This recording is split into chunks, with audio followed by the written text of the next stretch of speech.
I love having friends over and surprising them not only with the taste of my dishes, but also with the presentation. And that's why today we're going to be cooking a tuna mille-feuille. So all we're going to do is just mix it all in this container, and then we will just place the filet and refrigerate it for about 1 hour. There goes the balsamic and the soy sauce. We'll give it a nice stir. Okay, and now that it's all properly mixed, we're ready to add the tuna. You just put it in there, give it a good stir, you can use your hands, and now it's ready to go straight into the fridge. The second main ingredient of this recipe is the zucchini, which I will saute with Noor oil.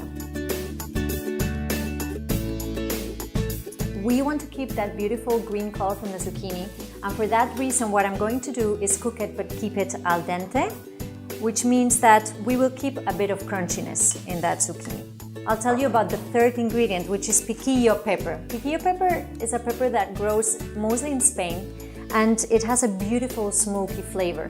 So while our zucchini is cooking in the pan, it's now time to sear that tuna. I'm going to use Noor oil for that.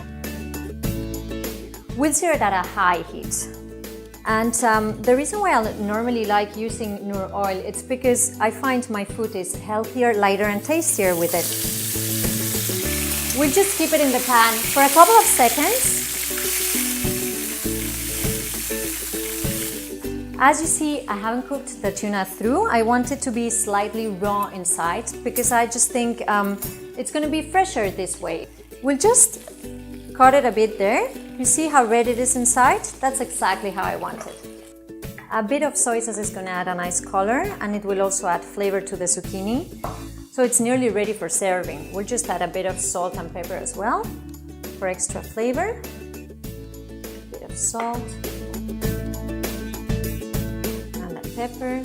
Give it a good stir, and the zucchini is ready for plating. Before we plate the tuna mille-feuille, I have a little surprise for you. We're going to prepare some decorations, and for that we're going to need to deep fry. So I'm going to use Noor oil, which is perfect for deep frying because it's trans fat free. We'll put a generous amount. We need to wait a little bit for it to be really hot, because what we're going to do is we're going to deep fry some spring roll pastry. And I'm going to cut it into triangles. You can cut it into any shape that you like, really. Now that the oil is really hot, we're ready to fry these little triangles. Just carefully dip it in the oil and just wait for it to become golden. We are now ready to plate the tuna mille-feuille. It's going to have 3 layers: the zucchini, the tuna, and last the piquillo peppers. So what I'm going to use is a plating ring, and I'm putting a first layer of zucchini, and as you can see I keep pushing as I go. A second layer of tuna, this lovely tuna that we have marinated and just barely seared. So now we'll put a thin layer of piquillo peppers. We're going to mold the tuna mille-feuille. Slowly push with your spoon as you take it out. And there you go. And now to top it up, I've got my little decorations that I fried earlier. So you can either put it like so, being careful that it doesn't break, and there you go. That's your beautiful tuna mille-feuille.